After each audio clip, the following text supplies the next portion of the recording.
안녕하십니까. 99% 시민들의 독립언론 뉴스타파입니다. 박근혜 대통령이 최순실 씨와의 부적절한 관계를 자백했습니다. 그러나 연설문 작성에 도움을 받은 정도라는 대통령의 자백은 하루도 안 돼 거짓으로 드러났습니다. 최 씨에게 국가 안위와 관련된 기밀 문서나 인사 자료까지 전달된 증거가 나온 것입니다. 이제 국민들은 도대체 대한민국의 대통령이 누구인지 물을 수밖에 없게 됐습니다. 뉴스타파는 그동안 최순실 씨와 관련된 사람들이 이 정부 출범 이후 어떻게 커왔는지 취재했습니다. 그 과정에서 최 씨 소유 기업의 등기 이사가 2012년 대선 때 박근혜 캠프에서 촬영 지원 업무를 했고 이후 창조경제의 대표 분야라는 가상현실 VR 산업의 대표주자로 떠오른 사실을 확인할 수 있었습니다.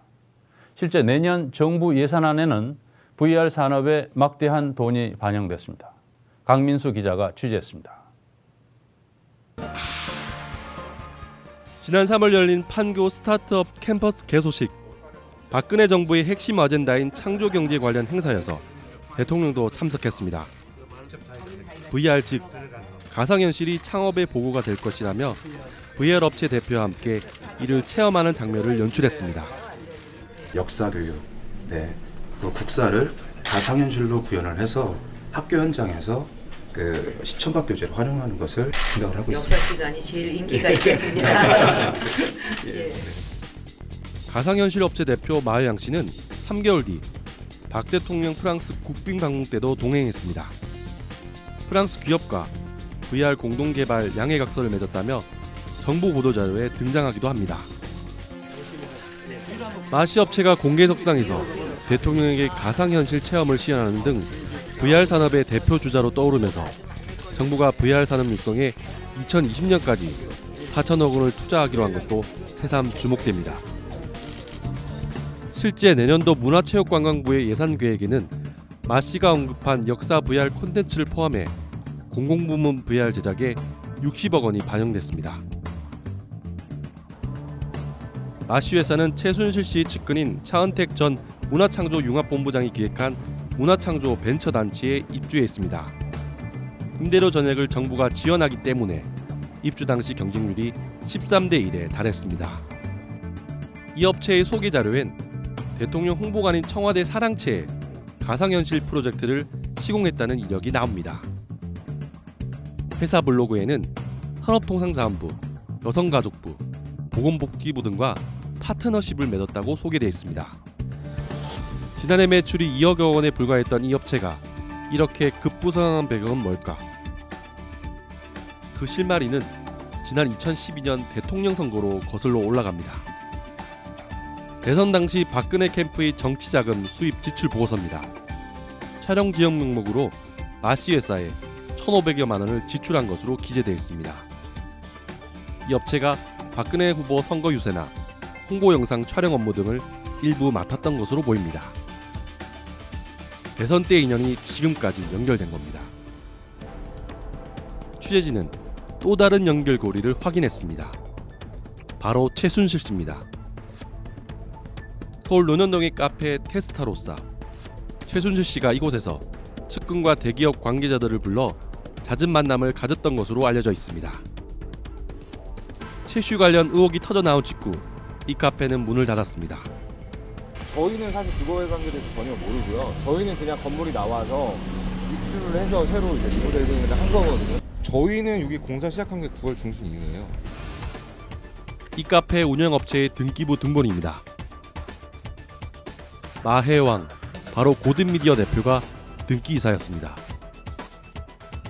최순실 씨 주변 인물이 그리고 지난 대선 때 박근혜 캠프에서 촬영 용역을 맡은 업체가 박근혜 정부 취임 후 창조경제의 모범 사례로 떠오른 겁니다.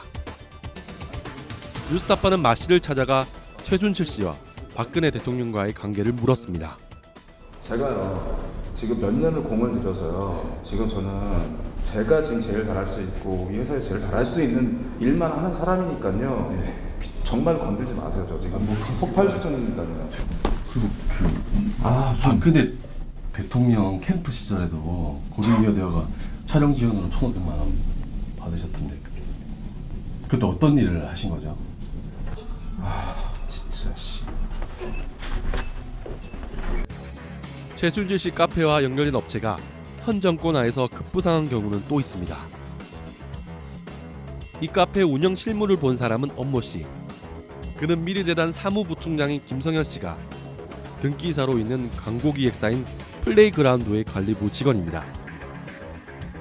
지난해 10월 설립된 플레이그라운드는 2016년 상반기에만 16억 원이 넘는 매출을 올렸습니다.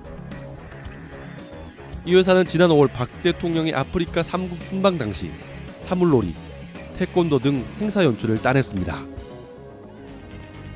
최순실 씨 등 이른바 비선실세의 국정농단과 각종 이권 개입 의혹이 눈덩이처럼 불어나면서 엄정한 수사를 촉구하는 목소리가 커져갔지만 검찰은 수수방관했습니다.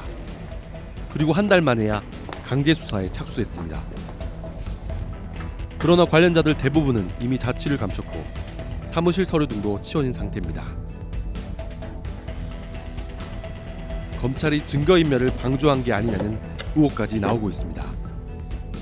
뉴스타파 박민수입니다. 최순실 씨 등 이른바 비선실세의 국정농단 사태에서 간과할 수 없는 점은 바로 기업과 정치 권력 사이의 정경유착입니다. 미르, K스포츠 두 재단에 출연금을 낸 기업들은 마치 권력에 의해 팔목을 비틀린 피해자인 양 여론의 비판을 피해가고 있는 모습인데요. 분명한 사실은 그들 역시 챙길 것은 챙긴 또 하나의 내부자들이었다는 것입니다. 국가 권력을 사유한 대통령과 비선실세들, 그리고 그들에게 기대 법과 상식을 벗어난 특혜를 얻는 재벌, 이들의 밀월은 여전히 계속되고 있었습니다. 오대양 기자가 보도합니다. 2014년 한 해 이 대기업의 경영지표는 암담했습니다. 2분기 연속 어닝쇼크 공시와 주가 폭락. 담합 사실이 연이어 드러나며 조달청으로부터 입찰 참가 제한까지 받았습니다. 하지만 이듬해 이 기업은 거짓말처럼 위기를 털어냅니다. 갑자기 대형 개발 호재를 만났고 입찰 제한은 광복절 특사로 풀렸습니다. 진척이 없던 중동 사업은 대통령이 직접 현지 순방에 나서면서 단번에 잭팟을 터뜨렸습니다. 재계 순위 25위의 대기업 대림산업이 지난 2년 동안 겪었던 일들입니다. 우연이라기엔 너무 공교로운 우연들인데요. 분명한 것은 번번이 그 뒤에 정부와 박근혜 대통령이 있었다는 겁니다. 이 모든 게 공짜였을까요? 지난해 박근혜 대통령은 두 차례 기업 총수들을 만났습니다. 3시간에 걸친 이들의 회동 내용은 비밀에 붙여졌지만 그 논의 내용은 석 달 뒤 바로 실행됐습니다. 이 자리에 초청받지 않았지만 스스로 출연금을 낸 기업이 있습니다. 대림산업, 미르재단에 6억 원을 출연했습니다. 지난 9월 미르재단은 이사진 전원을 교체했습니다. 4명의 새 이사진 가운데 문화예술 사업을 주로 하는 이사로 어울리지 않는 한 사람이 포함됐습니다. 대림산업의 홍보 담당자 배선용 상무, 이사직을 맡았던 김우준 전 롯데홀 대표 역시 10년 가까이 대림산업을 다닌 대림맨 출신입니다. 정부와 대림의 남다른 관계는 미르재단에서만 나타난 게 아닙니다. 박 대통령의 멘토그룹 7인회의 멤버인 안병훈 기파랑 대표, 그가 이사장으로 취임한 신생재단이 펀드를 모금할 때 가장 많은 돈을 낸 사람도 대림산업 이준용 회장이었습니다. 박근혜 대통령 표 주택 정책인 기업형 임대주택 뉴스테이 1호를 냈을 때도 파트너는 역시 대림이었습니다. 한국 문화하고 국가 브랜드 가치 제고 위해서 경제 가치 동참을 했으면 좋겠다 제의를 했던 거고요. 배상훈이 예전에 우리 문화재단 쪽을 담당을 좀 하셨어요. 지원 쪽을. 정부하고 좀 긴밀하게 좀 소통이 이루어지는 것 같다, 그런 느낌은 좀 들거든요. 그런 부분은 사실 잘 모르겠습니다. 박병원 경총 회장은 대기업들이 미르재단에 돈을 낸 이유에 대해 이렇게 말했습니다. 원치 않는 출연금을 내야 했던 기업인들의 속내를 그대로 보여준 겁니다. 하지만 그렇다고 해서 이들이 정부의 강압에 돈을 낸 피해자들이 되는 건 아닙니다. 계산기는 빠르게 두드려졌고 적어도 3가지 점에서 이들은 충분히 챙길 것들을 챙겼습니다.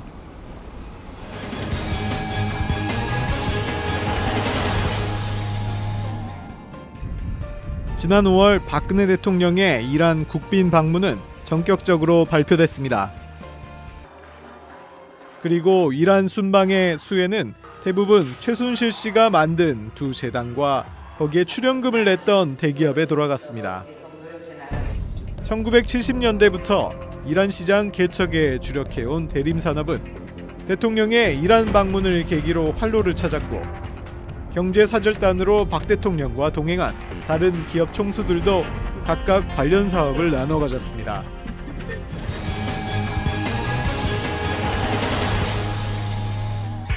시사저널을 입수한 K스포츠재단의 설립 계획을 담고 있는 문건. 설립 일정과 출연 액수, 출연 기업의 명단 등 문건의 내용 대부분은 그대로 실현됐습니다. 하지만 여기엔 언급되지 않았지만 실제 K스포츠재단에 출연금을 낸 회사도 있습니다. 부영주택. 다른 그룹사보다도 오히려 2-3개월 일찍 돈을 냈습니다. 저희는 이제 검토해서 저희가 괜찮은 그걸 취지인 것 같다. 그래서 제가 저기 출연한 걸로 알고 있습니다. 시기는 어차피 뭐 그게 중요한 게 아닌 것 같은데 어차피 그게 재단이 뭐 이렇게 컨택을 하면서 빨리 한 그 기업도 있을 거고 늦게 한 기업도 있을 거고. 올해 초부터 부영그룹과 이중근 회장의 이름은 여러 차례 검찰의 수사 대상에 오르내렸습니다. 수십억 원대 조세 포탈과 횡령 혐의가 포착됐기 때문입니다. 지난 4월 검찰은 본격적인 수사에 착수했지만 참고인 조사 이후 반년 넘게 수사는 제자리 걸음 중입니다. 횡령과 배임, 탈세 혐의를 받은 CJ 이재현 회장은 지난 8월 광복절 특사를 통해 사면 복권을, 신동빈 회장을 비롯한 롯데그룹 총수 일가는 검찰로부터 불구속 기소 처분을 받았습니다.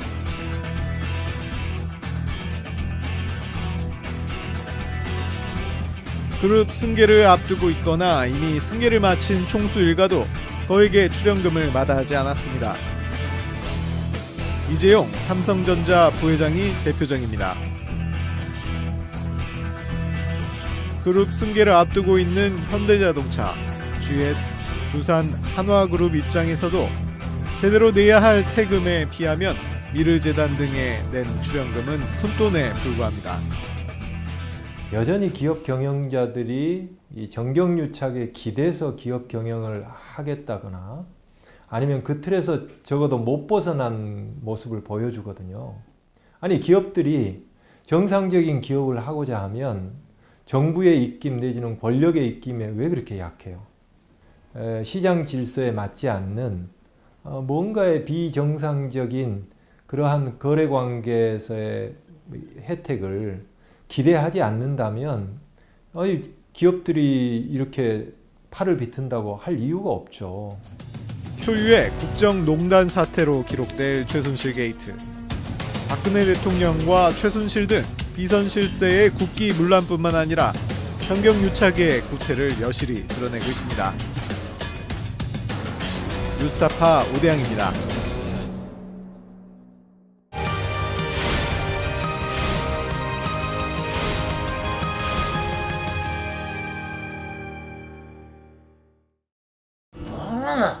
한국이 나쁜 나가 다른 것으로 나눠준다. 압니까?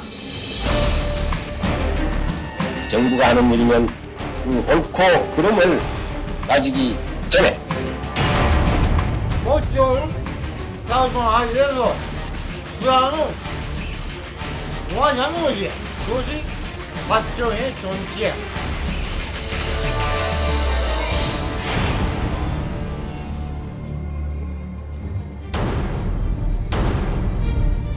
그림자처럼 따라다니는 한 여인, 바로 최순실 씨입니다. 저는 오늘 대한민국의 제18대 대통령의 임무를 시작합니다. 순진한 사람들 데려다가 간첩으로 만들어서 감옥에 쳐놓고. 제발 저희 가족과 저를 좀 그만 좀 괴롭혀 주십시오. 조사를 받다가 아버지가 목숨을 끊으셨어. 국정원은 환골 탈퇴 노력을 해야 할 것이고 국민들의 신뢰를 잃게 되는 일이 있다면 반드시 강력하게 책임을 물을 것입니다. 집권 4년 차인 올해 다시 최순실 씨가 전국의 핵으로 떠올랐습니다. 좀 더 꼼꼼하게 챙겨보고자 하는 순수한 마음으로 한 일인데 대통령께서는 자백할 준비도 의지도 없는 것 같아.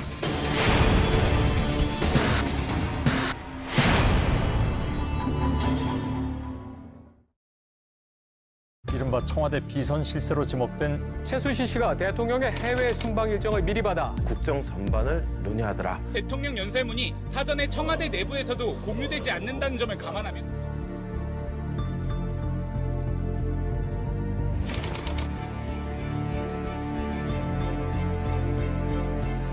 책임이 없는 사람들, 권력 뒤에 숨어서 호가호위하는 사람들이죠. 또 검증할 수도 없어요. 그러니까 참모들도 대통령 얼굴을 잘 못 본다. 이거 참 있을 수 없는 일이죠. 대의민주주의도 붕괴시키는 거죠. 관료, 그러니까 근대 국가의 가장 중요한 한 축이라고 할 수 있는 관료 제도 완전히 붕괴시키는 거죠.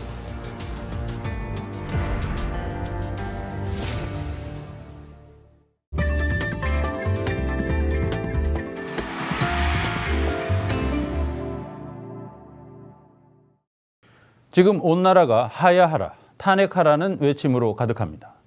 국민의 신뢰를 완전히 잃어버린 박 대통령이 국정을 더 이상 망가뜨리는 일이 없도록 남은 임기 동안 거국 중립 내각이 국정을 이끌도록 해야 한다는 제안도 나오고 있습니다. 그러나 박근혜 대통령이 스스로 권력의 자리를 내려올 가능성은 적고 새누리당이 가진 국회의석을 감안할 때 탄핵도 어렵다는 인식이 많습니다. 거국 중립 내각 역시 박 대통령 본인이 결단하지 않으면 불가능한 상황입니다. 박 대통령은 과연 어떤 선택을 할까요?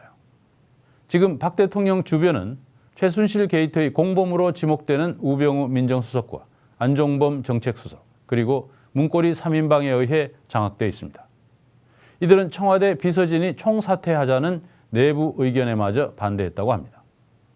나라의 앞날과 자신의 미래를 위해 무엇이 나은지 박 대통령이 이번에만은 측근에 기대지 않고 현명하게 판단하기 바랍니다. 박근혜 대통령이 만약 지금까지처럼 국민과 싸우기를 고집한다면 결국 불행한 사태를 맞을 수밖에 없습니다. 그것은 박 대통령 개인과 가문뿐 아니라 대한민국 헌정사에 길이 오점을 남기는 일이 될 것입니다. 오늘 뉴스타파 여기서 마치겠습니다. 감사합니다.